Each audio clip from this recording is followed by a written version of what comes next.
Notification میں تاخیر کی 5 وجوہات۔ میں نریندر مودی کو پاکستان کا سب سے بڑا محسن سمجھتا ہوں۔ اگر آپ کو یقین نہ آئے تو آپ وقت کو تھوڑی دیر کے لیے مارچ سن 2025 تک واپس لے جائیں۔ اس وقت کے پاکستان پر نظر دوڑائیں۔ ڈونلڈ ٹرمپ دوسری مرتبہ صدر بن چکے تھے۔ پی ٹی آئی کو ان سے ہزاروں توقعات تھیں، جبکہ حکومت اور اسٹیبلشمنٹ وائٹ ہاؤس کو تشویش سے دیکھ رہی تھی۔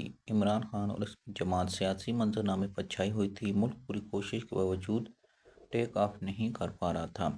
قوم منقسم اور اینٹی اسٹیبلشمنٹ تھی۔ میڈیا بھی فوج کے خلاف تھا۔ یہ محتاط الفاظ میں عمران خان کی حمایت کر رہا تھا: ہمارے دوست ملک ہم سے اکتا چکے تھے۔ سعودی عرب، یو اے ای اور قطر کا جذبہ مانت پڑ چکا تھا اور یہ ہم سے پوچھ رہے تھے، بیٹا اپنے پاؤں پہ کب کھڑے ہوں گے؟ ایران اور افغانستان کے ساتھ بھی تعلقات تاریخی پستی کو چھو رہے تھے۔ چین بھی ہم سے خفا تھا۔ یہ حالات بظاہر بھارت کے لیے آئیڈیل تھے اور اسے ہم پہ حملہ کر دینا چاہیے تھا، اور مودی نے یہ کر دیا۔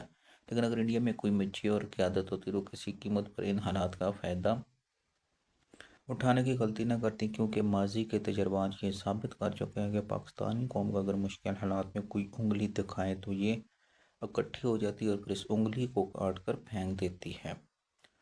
اصل حقیقت سے صرف دنیا واقف نہیں بلکہ پاکستانی اسٹیبلشمنٹ قوم بھی اس خوبی سے اچھی طرح آگاہ ہے۔ چنانچہ پاکستان کی تمام بڑی جنگیں ایوب خان سے جنرل مشرف کے ادوار میں ہوئی، کیونکہ تمام آمروں نے قوم کے اس ڈی این اے کا خوب فائدہ اٹھایا۔ بھارت بھی ماضی میں پاکستان کو کمزور سمجھ پر اس پر حملہ کرتا رہا، لیکن ہر بار پاکستانی قوم اپنی سیاسی، گروہی اور مذہبی اختلاف بلا کر کٹھی، اور اس نے نہ صرف انڈیا کے داند توڑ دیے بلکہ یہ جنگ کے بعد معاشی طور پہ بھی گرداب سے نکل آئی۔ یہ ہماری تاریخ ہے۔ کانگریس اور بی جے پی کی سمجھدار قیادت ہماری اس ہو سے اچھی طرح واقف تھی، چنانچہ یہ 30 بار سے پاکستان کے مشکل حالات میں پاکستان کے عملے کی غلطی نہیں کرتی تھی۔ یہ خاموشی سے پاکستان کو کمزور اور کمزور ہوتا دیکھتی رہی۔ پاکستان میں کارگل کے وار کے دور میں بحران تھا۔ اٹل بہاری واجپئی اس وقت پاکستان میں بڑا حملہ کر کے ہمیں نقصان پہنچا سکتے، لیکن انہوں نے جنگ کو کارگل سے باہر نہیں نکلنے دیا، کیونکہ وہ جانتے تھے کہ مکمل جنگ نواز شریف اور جنرل مشرف کو متحد کر دے گی اور اس کا بھارت کو نقصان ہوگا۔ لیکن نریندر مودی سیاسی لحاظ سے اتنے سمجھدار نہیں ہیں۔ انہوں نے سن 2019 میں بھی پاکستان کے سیاسی اختلافات کا فائدہ اٹھانے کی کوشش کی اور بالاکوٹ پر سرجیکل اسٹرائیک کر دی، اور اس کے نتیجے میں اپنے 2 طیارے اور ونگ کمانڈ ابھینندن کی قربانی دے کر جنرل باجوہ اور عمران خان کو مضبوط کر دیا۔ ونگ کمانڈ ابھینندن کی پکڑ سے پہلے اور بعد کے پاکستان کو دیکھنے آپ کو اس میں بھی واضح فرق نظر آئے۔ پاکستان نے 27 فروری سن 2019 کو ونگ کمانڈ ابھینندن کو پکڑ لیا اور بھارتی طیاروں کو نشانہ بنایا۔ نریندر مودی کی یہ مہربانی جنرل کرمر باجوہ کو 3 سال کی ڈیٹینشن اور عمران خان کو سیاسی مضبوطی دے گی۔ متعارف اپوزیشن اور اس کے بعد خاموش ہو کے بیٹھ کے اور اسٹیبلشمنٹ کا حکومت پر ہولڈ مزید مضبوط ہو گیا۔ اپریل مئی سن 2025 میں مودی نے دوسری مرتبہ پاکستان پر مہربانی کر دی۔ 22 اپریل 25 کو پہلگام کا واقعہ پیش ہے۔ اس سے قبل 11 مارچ سن 2025 کو بلوچستان میں جعفر ایکسپریس کو اغوا کر لیا۔ یہ کارروائی بلوچ لبریشن آرمی نے کی تھی۔ اس نے پاک فوج کے 26 نوجوانوں کو شہید کر دیا۔ یہ لوگ چھٹی پر جعفر ایکسپریس کے ذریعے گھر جا رہے۔ اس واقعے کے 42 دن بعد پہلگام میں دہشت گردی کا واقعہ پیش ہے۔ اتفاق سے پہلگام میں بھی سانہ جعفر ایکسپریس کی طرح 26 لوگ مارے گئے اور ان میں اکثریت فوجی اہلکاروں اور افسروں کی تھی۔ جعفر ایکسپریس میں بھی کسی خاتون کو نشانہ نہیں بنایا گیا اور پہلگام میں بھی کوئی عورت نشانہ نہیں بنی۔ جعفر ایکسپریس کے ذمہ دار بھی نہیں پکڑے اور پہلگام کے ملزم بھی تاحال لاپتہ ہیں۔ بہرحال قصہ مختصر ہے، نریندر مودی نے پہلگام کو بنیاد بنا کر پاکستان پہ حملہ کر دیا اور یہ حملہ پاکستان کے لیے خوش قسمت اور بھارت کے لیے بدقسمت ثابت ہوا۔ پاکستانی فوج نے مہم میں ایسا کمال کیا جس نے امریکہ، یورپ سمیت پوری فرسٹ ورلڈ کو فیلڈ مارشل اور اے عجیب ہارٹ کا فین بنا دیا۔ رہی صحیح کثر 18 جون 25 کو وائٹ ہاؤس میں فیلڈ مارشل عاصم منیر کی امریکی صدر ڈونلڈ ٹرمپ سے ملاقات نے پوری کر دی۔ ڈونلڈ ٹرمپ اگر اس وقت پوری دنیا میں کسی کا سب سے بڑا فین ہے تو فیلڈ مارشل عاصم منیر ہے۔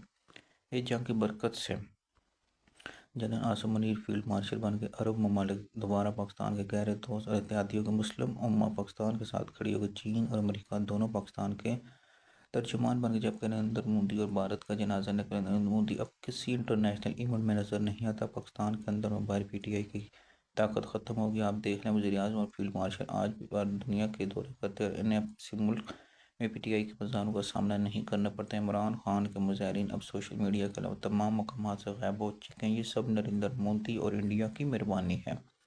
اگر یہ مئی میں پاکستان میں حملے کی غلطی نہ کرتا تو شاید آج حالات بالکل مختلف ہوتے۔ شاید آج حکومت عمران خان کو رہا کرنے پہ مجبور ہو چکی ہوتی۔ ہمیں یہ بھی ماننا ہوگا کہ چیف آف ڈیفنس فورس کا عہدہ بھی اسی جنگ کا نتیجہ و منصوبہ جو رحمان کمیشن سے شروع ہوا تھا، بالآخر 27ویں ترمیم کے ذریعے عملی شکل دے گی۔ 4 دسمبر کو صدر زرداری کے نوٹیفیکیشن کے بعد فیلڈ مارشل کو مزید 5 سال کے لیے آرمی اور سی ڈی ایف بنا دیا گیا۔ یوں یہ پاکستان کے مضبوط ترین جنرل بن گئے، اب یہ ایٹمی فیصلوں میں بھی مختار ہے۔ سرجیکل کمانڈ بھی اب ان کا بتایا، اب کسی بھی فیصلے کے لیے کسی سے منظوری کی ضرورت نہیں۔ اب یہ سوال یہاں پیدا کہ وہ نوٹیفیکیشن جو 26 نومبر کو جاری ہونا تھا وہ 4 دسمبر تک زیر التوا کیوں؟ اس کی 5 وجوہات ہیں۔ پہلی وجہ حکومت کی نالیکی۔ حکومت نے 27ویں ترمیم کے ذریعے ملک کا پورا عسکری سسٹم بدل دیا، لیکن اس نے اس کے کواد ضوابط پہ توجہ نہیں دی۔ حکومت کا خیال تھا یہ کام جی ایچ کیو کرے گا، جبکہ جی ایچ کیو کا خیال تھا وزارت قانون اور انصاف، وزارت دفاع۔ وفاقی حکومت کے پاس یہ ان کا کام ہے، اگر انہوں نے یہ کام نہیں کیا پھر ان کی ذمہ داری کیا ہے؟ چنانچہ 27ویں ترمیم کے بعد تم کرو کی وجہ سے 22 دن ضائع تھا۔ ہم یہ حقیقت ہے کہ حکومت اور اسٹیبلشمنٹ کے درمیان اس معاملے میں کسی قسم کوئی اختلاف نہیں تھا۔ حکومت اختلافی افورڈ نہیں کر سکتی۔ حکومت وزراء اچھی طرح جانتے ہیں یہ 70,000 ووٹوں سے ہارے ہوئے ہیں، چنانچہ یہ اختلاف کی جرات کہاں سے لائیں گے؟ دوسری وجہ، پاکستان میں وزیر اعظم کوئی بھی ہو، یہ صرف ایک مہینے کا وزیر اعظم ہے، یہ صرف اسی مہینے مکمل اور طاقتور وزیر اعظم ہوتا ہے، اور وہ مہینہ 5 سال میں صرف ایک بار یعنی کہ 15 نومبر سے 15 دسمبر تک آتا ہے، اور نئے آرمی چیف کی تقرری کا وقت ہوتا ہے۔ یہ وقت عموماً ستمبر میں سٹارٹ ہو جاتا ہے۔ وزیر اعظم ستمبر کا مہینہ چڑھتے ہی طاقتور ہونا شروع ہو جاتا ہے۔ نومبر میں پہنچ کر یہ مکمل طور پر وزیر اعظم بن جاتا ہے، پورا سسٹم اپنی نظریں اس پہ جما کے بیٹھ جاتا ہے۔ 15 نومبر سے 27 نومبر کے درمیان نئی آرمی چیف کا اعلان ہوتا ہے۔ 29 نومبر کو چیف آف کمانڈ ہوتی ہے۔ نئی آرمی اگلے 10-15 دن بریفنگ لیتے ہیں، اپنی فیلڈ لگاتی ہے، اور یوں 15 دسمبر کے بعد یہ دن بدن مضبوط اور وزیر اعظم کمزور ہوتے چلے جاتے ہیں۔ میاں نواز شریف نے اپنے 35 سالہ سیاسی زندگی 5 متعین مہینوں کو انجوائے کیا۔ یہ موقع میاں شہباز شریف کی زندگی میں پہلی مرتبہ آیا تھا، لہٰذا عین موقع نے وزیر اعظم اپنے وزیر اعظم کے اسٹیٹس کو انجوائے کرنے کے لیے عین وقت پر لندن چلے گئے اور سسٹم ٹخنے جوڑ کرنے کی واپسی کا انتظار کرنے لگے۔ یہ میاں شہباز شریف کی زندگی کے پہلے 4 دن تھے جب پورا سسٹم کی رات دیکھ رہے چھوٹے میاں صاحب نے یقیناً اسے انجوائے کیا ہوگا۔ تیسری وجہ، 27ویں ترمیم جلد بازی میں کی، چنانچہ اس میں ایک خامی رہ گئی۔ فیلڈ مارشل عاصم منیر ملک کے پہلے سی ڈی ایف بن گئے، لیکن سوال یہ ہے کہ اگلے سی ڈی ایف کا فیصلہ کون کرے گا؟ دوسرا، کیا 5 سال بعد جب نیا آرمی چیف تعینات ہوگا تو وہ بھی سی ڈی ایف ہوگا؟ تیسرا، یہ عہدہ صرف آرمی کے پاس رہے گا جس پر ایئر فورس اور نیوی کے چیف بھی تعینات ہو؟ 27ویں ترمیم یہ سوال کے جواب کے بغیر چھوڑ دی گئی۔ یہ افواہ بھی گردش کرتی ہے کہ آصف علی زرداری اور وزیر اعظم شہباز شریف اس نقطے پر غور کر رہے ہیں، بالخصوص میاں نواز شریف اس پر زیادہ متفق کر رہے ہیں۔ خیال ہے حکومت کو فوری طور پر یہ ایشو بھی طے کر دینا ہے، خواہاں اس کے لیے جوائنٹ